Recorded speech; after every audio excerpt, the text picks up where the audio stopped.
How to renew Leaf card. To renew or top up your Leaf card, you can follow several straightforward methods. I will talk about just one. So go to the official Leaf card website.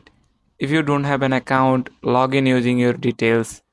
If not, you will need to register your card by creating an account.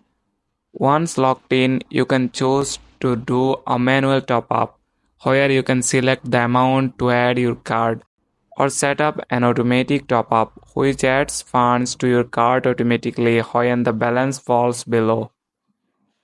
After topping up online, you need to load the credit onto the card. This can be done by tapping your card on a Leap card reader within a specific time.